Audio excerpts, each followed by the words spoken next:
With the holiday shopping season almost upon us, I wanted to invite one of my favorite e-commerce experts to join me here on Think Inside the Square. In this episode, I'm going to introduce you to Kristine Neil, a Squarespace and Shopify e-commerce expert.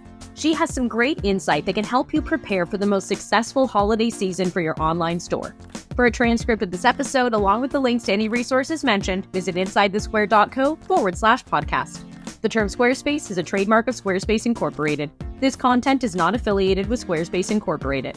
A quick heads up before we dive into this episode, Kristine's audio is a little wonky for her first answer to my very first question, her introduction here, but stick with me. I promise the audio quality does improve. All right, let's get into this episode. Now, before I dig in, a quick personal introduction to Kristine Neil. She is one of the first Squarespacers that I ever got to meet in person because we both live up here in the Pacific Northwest. She is one of my favorite folks to share a cup of coffee with. Kristine Neil, welcome to Think Inside the Square. Hello. And no, it's sad to not be sharing a cup of coffee over this, although we're doing it virtually. So a virtual coffee cheers to you. Yes. Hi. Thanks for having me. I did not know that I was one of the first Squarespace people you guys meet in person. That's quite an honor. Yeah. It's nice to have a Squarespace neighbor. So how did I end up here? E-commerce is just almost in my blood. I built my first e-commerce site in the early 2000s. Did not need to date myself. It was on Press, of course, but it really just sparked this long-term interest in me in just the psychology of why people buy and also why people don't buy. It's also just as important. So just trying to understand the economics of online shopping. So I have a background in communications, business, brand design. I transitioned over the last 5 years or so from running a design agency to really just doing e-commerce consulting for small business owners, startups, and fellow web designers. So I specialize in Squarespace and dabble in other platforms, really just whatever the best fit is. And my all day, every day is e-commerce. So I'm glad to dive into this topic. Yeah, that's super exciting. I love that we're both internet dinosaurs talking about working on websites back in the early 2000s. So drastically different than what we're working with today. Oh, it was a wild, wild west. A brand new, can you imagine what it was like when there was no roadmap? That was kind of the world, as you know, that it was. And it was really revolutionary, I think, at the time to be like, wait, our audience is not limited to the people who can find us in the phone book. We can sell to people on the internet around the country, around the world.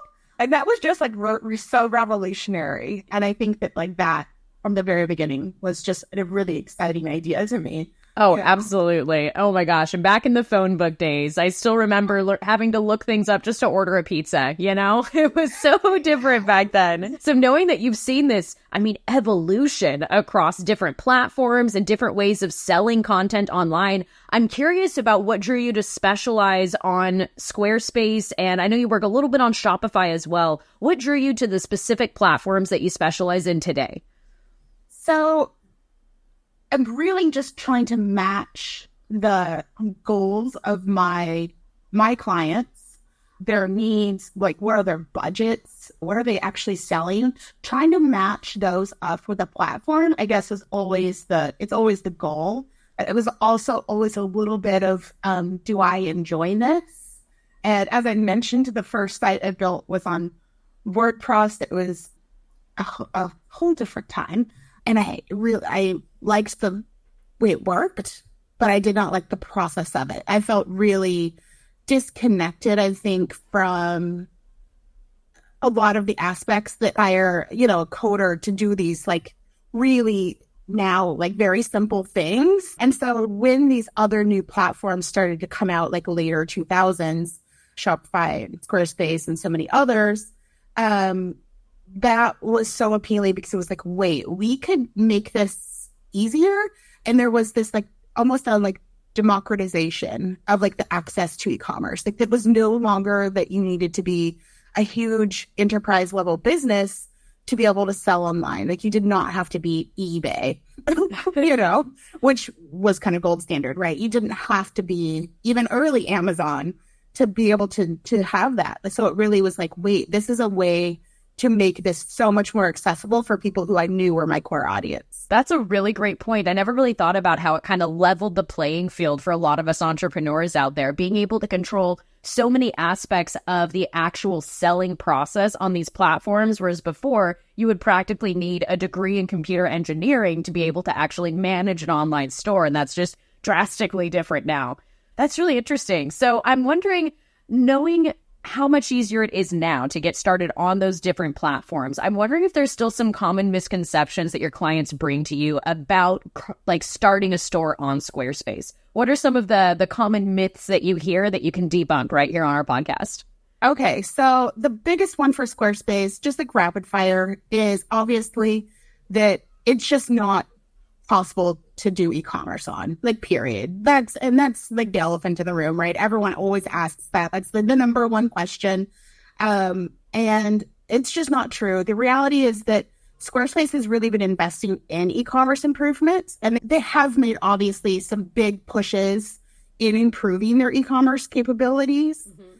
There's obviously aspects that we would still love to be better, and that's when we tap into other things. So Shopify, or I've been loving Podia lately. I use that a lot for like digital products, some of my own digital products. And so I just think always use the best tool for the job. And we could get into like some other reasons why I think like Squarespace is really strong. But the number one misconception is just that it's not powerful enough. It's not even an option. You shouldn't even consider it. And I just think that's too blanket of a statement. Like there's more to that story, and Squarespace is the answer for a lot of people. Yeah, that's a really great point. And I'm definitely going to pull out the audio clip of use the best tool for the job. I think that's definitely one of the key takeaways from this episode is that there will be other tools out there that might do a better job at all of the things. But if you're focused on one specific thing, work with the best tool for that specific thing. Just a word to my listeners as well. In the show notes, I will link to a few articles on Kristine's website. She's got a great blog that has information about different platforms. So if you're curious about Squarespace or Shopify or other information, I'll be sure to link to her blog in the show notes. So check out the links for that. Now, thinking about the holiday side of things, I definitely want to get into some details here about preparing for the holiday season. How early should store owners start preparing for the holiday rush? Do you have any tips on that? Well, if you're taking your holiday selling cues from mass retail, they've started last year and then some. So it's a really long planning process for like most large retailers. For small business owners and entrepreneurs selling online on like Squarespace or Shopify, you probably haven't actually taken a year and a half to like plan this holiday selling season, and that's okay. So ideally, start as early as you can. But if you're here now and it's November, or if you're listening in December, or if you're listening into the new year and now you really are getting ahead, that's okay. There's still things you can do. So long answer. Short answer is start as early as you can. It's never too late though. I like that. It's never too late. Well, then let's pull away from the holiday for a second and just think holistically, talking about strategic offers and sales and marketing tactics. You have so much experience with helping a variety of business owners in a variety of different industries, selling physical products, services, digital products. I'm wondering if you know of underutilized marketing tactics that works well for small businesses that are selling on Squarespace, regardless of what product type it is. What would be one of the underutilized marketing tactics that you recommend people explore? Great question. I think that I kind of have two answers. So one is content that you can control. So creating valuable, shareable type of content on your own sites. That could be things like thinking of holiday specifically, like gift guides or, like how-to guides or tips, things like that. I think that makes the shopping process, if you're a gift giver during the holiday season, a lot easier. Like people love to see, like gifts for him, gifts for her, gifts under $20, bundles of things that go together. Just taking that mental load out of it, I think really helps. So like that's content that I think you have control over. And the other side of that, I think, is just really doing your best to leverage user-generated content. So tapping into your audience to get them to share their pics of your product in use or like tag you in their own post or whatever. So like, as you know, I'm not on social media. So what I would do though is make sure if my customers who are on social media, if I can get my customers to say my product is great, that's a million times more valuable anyways. So I think there's kind of like two different tactics there, depending on, which direction you're planning to come from. Totally. And I love using user-generated content. I feel like that's becoming more and more popular these days for good reason. Testimonials really help provide that social proof that people need. And I think although visuals are great, even written testimonials are awesome. Do you have any tips on how to incorporate testimonials into a product listing or a sales page or landing page? Yeah, on Squarespace specifically, I always use that additional info section. Everyone should be using this on every product listing. Add content to that every product page to make it more rich and engaging. The saddest thing is when I land on a product details page and that little section is empty and it's just so bare. It's like a barren little wasteland. And like there's nothing that's compelling me to really dive deeper into either the brand story or the features, the benefits, or the why behind why we're here. People assume that if they put it out there, people will buy. And we have to do a little more work for that. So use that additional info section. I love it. I'm totally going to put in a sad trombone sound in there. When you see that product description, there are no additional details. Yeah, that's perfect. So thinking about these product descriptions, I'm kind of curious if you have a creative approach to product descriptions, something that you've seen boost sales for some of your clients. Any suggestions? Yeah, so I have what I like maybe I should trademark this, but no. I have kind of this like 5 senses tack that I sometimes take, which is if you're having a hard time coming up with a compelling product description, to tap into 5 senses, and you don't have to get all 5 of them, like to start to tap into senses to describe it, because otherwise we describe things like gray t-shirt, made in the USA, printed with white ink, and you're like, boring. And if we can instead tap into some senses about like this breathable 100% cotton shirt will make you feel great after a long day on the hiking trail, like that. Now I can really envision and almost feel myself wearing the shirt. I've used sensory words that help replicate that in-person shopping experience online, because that's what we're trying to do. Like, it's easy to buy that shirt when you're in a shop in person. You can like rub the fabric between your fingers and kind of be like, is the theft right? Is it breathable? Is it going to wash well? And we don't have that online. So we need to use words that evoke the same experience. And if you're struggling with that, I just say, start running through senses and come up with words that describe the senses that people might, like if you're selling a candle, like you have to describe to people clearly until we invent scratch and sniff online, right? Like you have to be able to use your words to really describe that. So. I love that so much. It's such a great technique, using the idea of sensory terms to invoke that physical feeling that we're missing with the online shopping experience. That really just connected 2 dots for me that had not been connected before, Christina. I do love keeping my episodes concise, so I feel like we should probably bring this back to holiday to kind of wrap things up. I'm curious if you have any, maybe the top 3 stress-free action steps for setting up an online store for success this holiday season. Like, let's say this is coming out on November 7th, and someone has an online shop, but they haven't done anything to prepare for the holiday season, and they want to. They've got a few weeks left. What should they do next? What are the most impactful and the quickest wins that they can do today? Okay, number 1, focus on communication, I think. And that sometimes, this is like a very unsexy tip, but I think that this is a great time to revisit your FAQ page. Add a section at the top about specific holiday concerns. So when is shipping cut off? When do we guarantee delivery by? Because nobody wants to be the person who's like, I printed off this picture of your gift it'll be here January 19th, right? So like put all of that detailed stuff at the top of an updated FAQ page. Be really clear about your return policy or exchange policy. For, we all want the gift to work out, but in case it doesn't. So I think that's probably my number one. So you're just covering things like shipping, returns, exchanges, guarantees, the nitty gritty, not fancy, but I think highly effective, because what we're trying to do obviously is provide reassurance to people.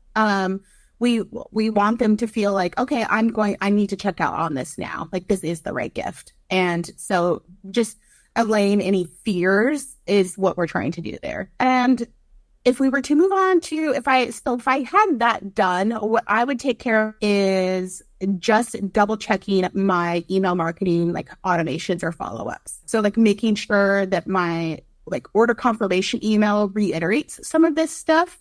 Your order confirmation email might need to be different for the holiday season than it is throughout the rest of the year. Maybe you take a little bit longer to fulfill items just because of volume.